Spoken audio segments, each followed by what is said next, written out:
Buenos días, Presidenta. ¿Cómo estás? Bien, gracias.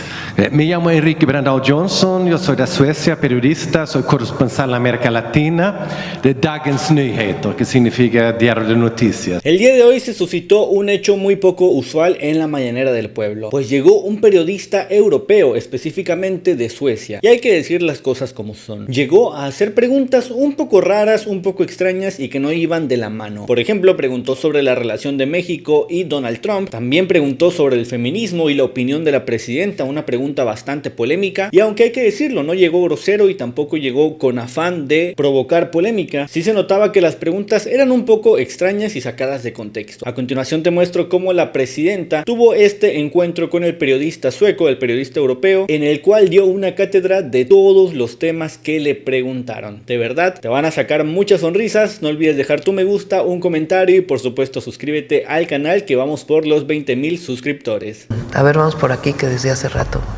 Hay varios días que... 3 días.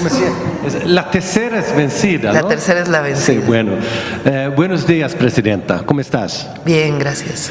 Me llamo Enrique Brandao Johnson, yo soy de Suecia, periodista, soy corresponsal en América Latina de Dagens Nyheter, que significa Diario de Noticias, que es el periódico más grande de Suecia, Escandinavia.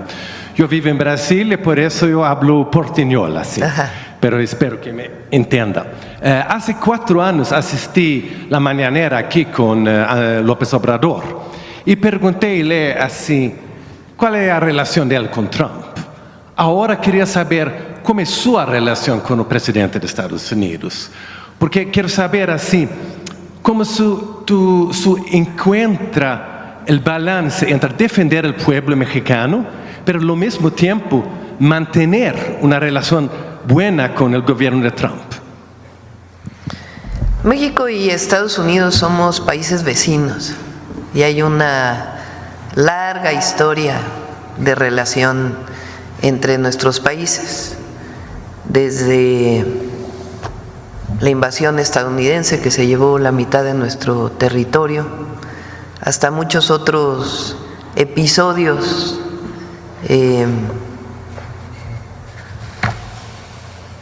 que a veces uno no quisiera recordar por momentos de mala relación. Pero también hay momentos de buena relación en la historia de nuestros países. Hoy, por ejemplo, que se hablando de mala relación, que estamos celebrando el 112 aniversario de la formación del Ejército Mexicano. El Ejército Mexicano tiene una gran historia porque se forma con un decreto del Congreso de Coahuila en 1913, después del golpe de Estado de Victoriano Huerta a Francisco I. Madero.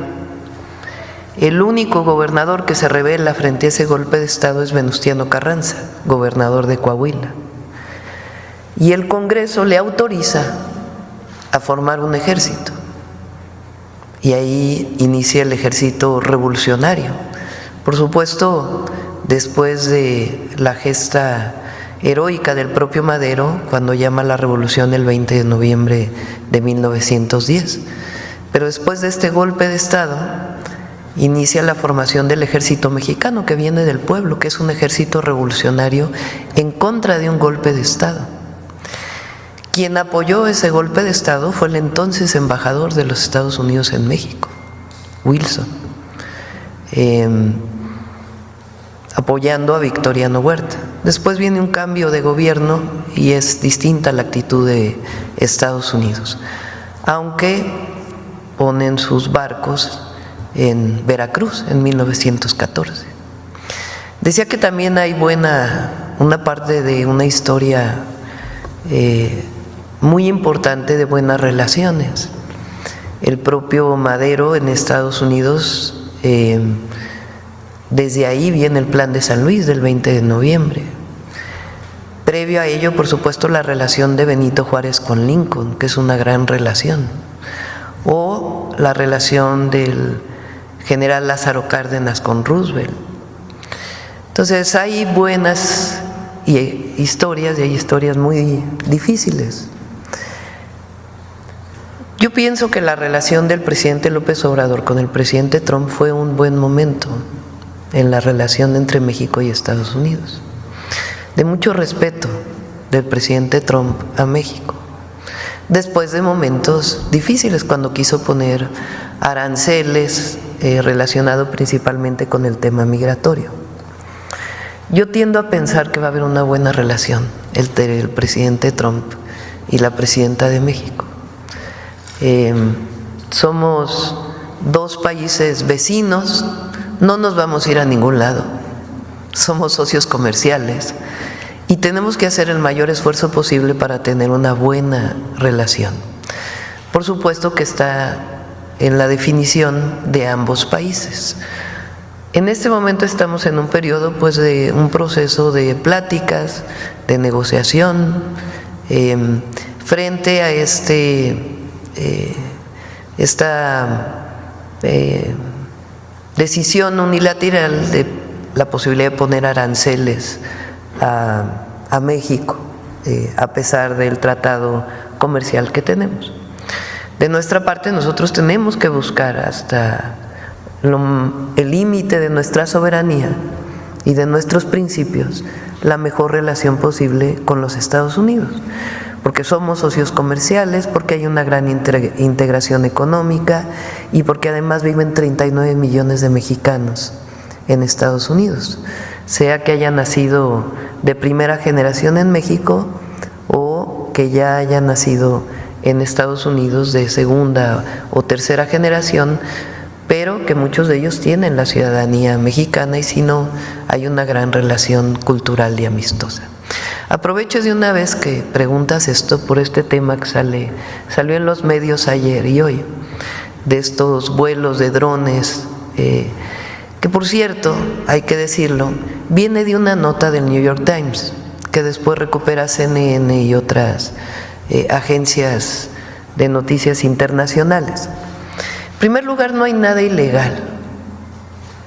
Lo que hay es una colaboración y una cooperación que tiene muchísimos años, no es de ahora. Porque ¿por qué sale en el New York Times? A ver, vamos por partes. La primera, estos vuelos son parte de coordinación, aquí está el almirante secretario, colaboraciones que se hacen desde hace muchos años entre el gobierno de Estados Unidos y el gobierno de México, y muchas veces esa petición, o más bien, todas las veces es bajo petición del gobierno de México, de colaboración, de información para poder atender condiciones de seguridad en marcos de colaboración que están establecidas principalmente entre las Fuerzas Armadas de México y distintas instituciones del gobierno de los Estados Unidos. Entonces no hay nada ilegal y es parte de una colaboración y de una coordinación. En donde se comparte la información, siempre en el marco de los 4 principios esenciales de la colaboración entre Estados Unidos y México, en donde un elemento principal es el respeto a nuestra soberanía. Ahora, la pregunta es, ¿por qué sale la nota en el New York Times? ¿Quién le da esa nota al New York Times? ¿Qué quieren promover con la nota? Y todos los corifeos que se desatan en medios mexicanos o en la oposición, como diciendo, es que la presidenta de México es débil, tuvo que ceder frente a espionaje del gobierno de los Estados Unidos, hay violación a la soberanía,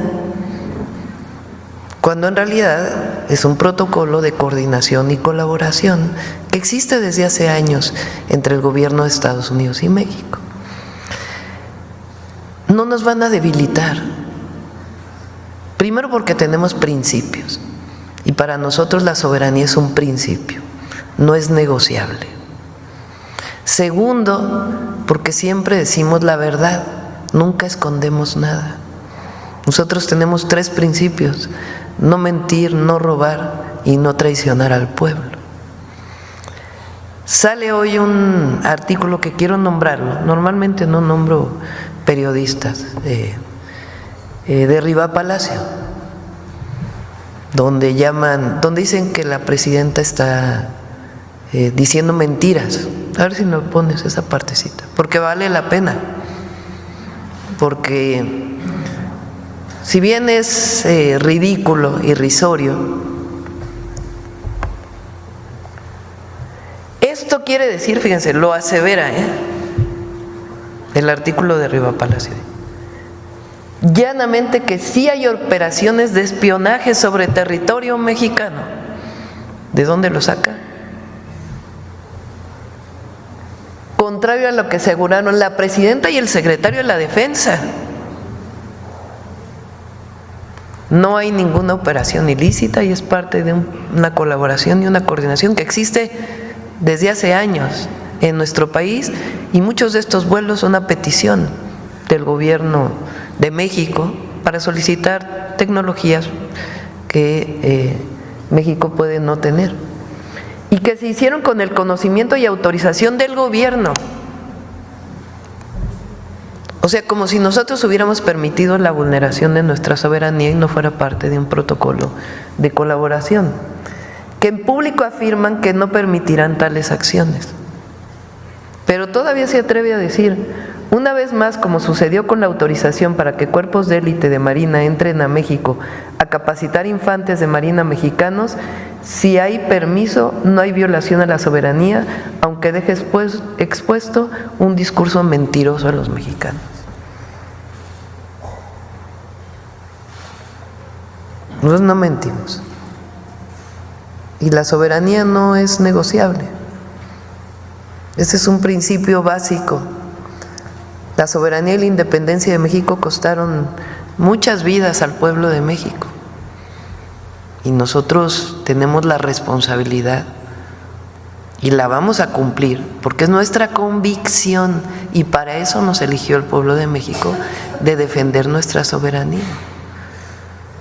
Entonces, no hay absolutamente nada que ocultar, pero lo que vale la pena preguntarse es por qué sale el artículo en el New York Times, por qué todos estos... Entonces, ¿por qué tú piensas que salió esa nota en el New York Times? Pues porque quieren vulnerarnos, como si nosotros estuviéramos negociando la soberanía nacional. Jamás. Y no nos van a vulnerar porque el pueblo de México y el gobierno es uno solo. Aquí no hay divorcio. Y nosotros no mentimos nunca. Sí, pero hay tantas amenazas de Trump. Así, él quiere deportar miles de mexicanos, tarifas, aranceles, y también una amenaza de colocar soldados americanos en territorio mexicano. ¿Tú no tienes miedo de Trump? No. ¿No? Tengo un pueblo que me respalda. Cuando uno tiene la certeza y la convicción y sabe cuáles son sus principios, ¿por qué uno va a tener miedo? Pero además,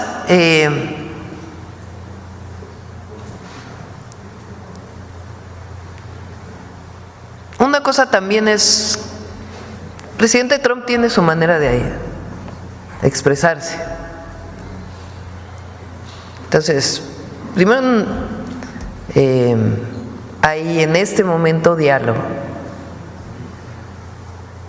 Y nosotros no vamos a permitir nunca que se vulnere la soberanía. Y si llegara a vulnerarse, hay un pueblo entero para defender a su patria. Sí. Y otra cosa, esa amenaza de Trump de colocar los cárteles en lista de organización terroristas, ¿cuál va a ser, si esa va a pasar?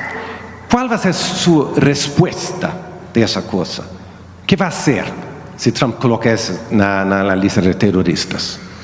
Primero, y es muy importante, porque también nos quieren colocar como si nosotros defendiéramos a los cárteles de la droga o a la delincuencia organizada. Por supuesto que no. Cuando fui jefa de gobierno, disminuimos los índices delictivos en más del 50%. con una estrategia: atención a las causas y disminución de la impunidad, con 4 ejes que son los que hoy estamos desarrollando a nivel nacional. Ya hay resultados. Enero del 2025 fue el enero más bajo en homicidios de los últimos 8 años y trabajamos todos los días para la construcción de la paz en nuestro país. No es la visión del pasado de Calderón, que ahí sí hubo una actitud completamente distinta frente al gobierno de Estados Unidos, pero no es la propuesta de aquella época en donde decretaron una guerra. Lo he dicho en otras ocasiones, guerra quiere decir permiso para matar, en condiciones de excepción. Nosotros no, nosotros queremos que se cumpla la ley.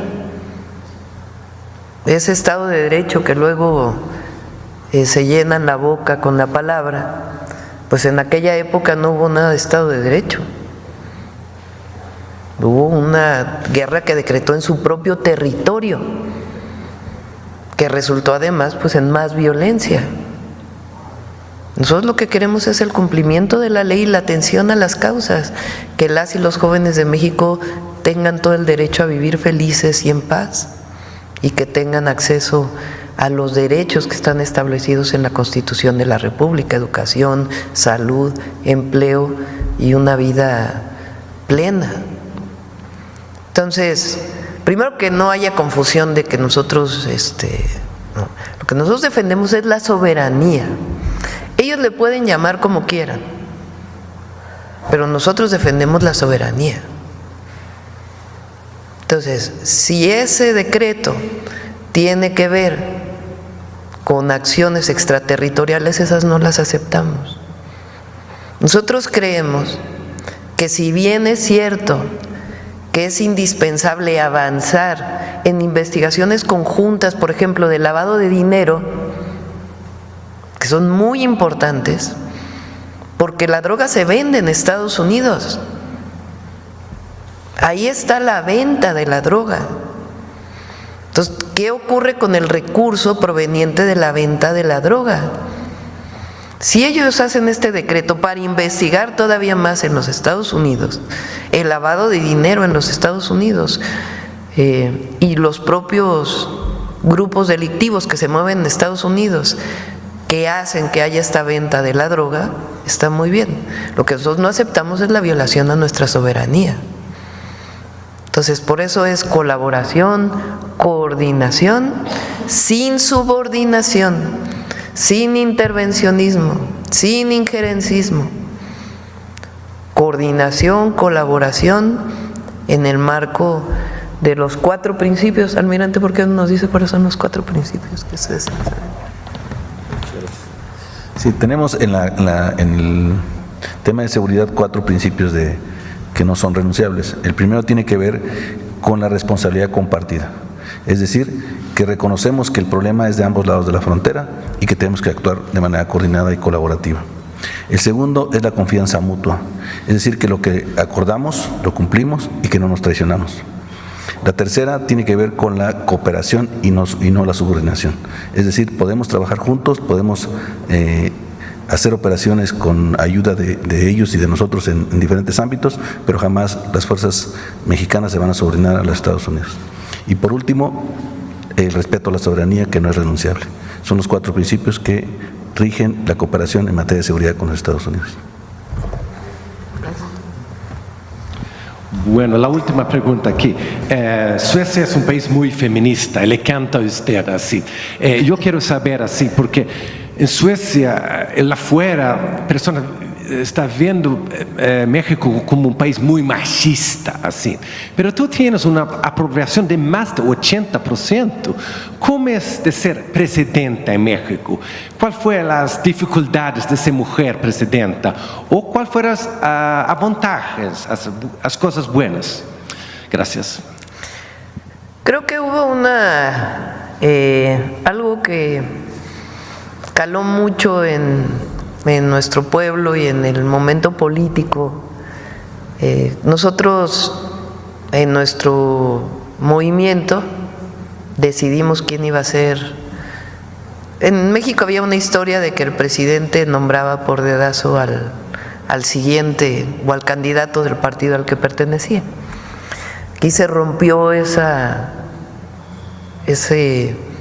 costumbre y el presidente López Obrador dijo que sea por encuesta quien decida, que el pueblo decida quién va a representar en su momento a Morena en la elección. En esa encuesta participamos 6 personas, 5 hombres y una mujer. Participó Marcelo Ebrard, participó Adán Augusto López, participó Gerardo Fernández Noroña, entonces por representante del PT, Manuel Velasco por el Verde, ¿quién me falta? Ricardo Monreal, también por Morena, y su servidora, o sea, 5 hombres y una mujer. En ese momento yo salí del gobierno de la Ciudad de México y recorrimos el país los 6, cada uno por nuestra cuenta. Y yo utilicé dos ejes centrales en mi recorrido por el país. El primero, debe continuar la transformación de México. El segundo, es tiempo de mujeres. Los dos fueron muy poderosos. Entonces, de 5 hombres y una mujer, salí arriba en las encuestas que se hicieron. Y creo yo que cuando utilicé es tiempo de mujeres, caló muy hondo no solo en las mujeres, sino en los hombres en nuestro país. Y eso es algo muy poderoso que se muestra hasta el día de hoy. Cuando salgo a territorio, pues nosotros hacemos giras los fines de semana. El entusiasmo, la alegría de las niñas, de las jóvenes, de las adultas, por tener por primera vez una mujer presidenta es enorme. Y además yo dije, no llego sola, no es que una mujer, a mí no me gusta esta idea de que una mujer rompió el techo de cristal porque parece que es el esfuerzo personal de una mujer por salir adelante, que siempre el esfuerzo personal cuenta, ¿no? Nadie lo minimiza, pero en realidad es la lucha de las mujeres mexicanas que permitieron que en mi persona se viera la primera mujer presidenta. Y por eso dije cuando llegué, es presidenta con A, y eso fue poderosísimo. Y también dije, no llego sola, llegamos todas las mujeres mexicanas a gobernar, y eso también es muy poderoso. Así que hay revolución de las conciencias en muchos sentidos. Hay revolución de las conciencias porque hay un pueblo que reconoce hoy su fuerza y su historia y que no va a permitir que haya regresiones. Y al mismo tiempo hay una revolución de las conciencias porque se está rompiendo un machismo histórico en nuestro país. Eso es lo que está viviendo México, por eso es tan fuerte. Muchas gracias. Sí. Buenos días, Presidenta. Gracias. Nancy Flores, de la revista Contralínea. Buenos días a todas y a todos. Presidenta, continuando con este tema de Estados Unidos,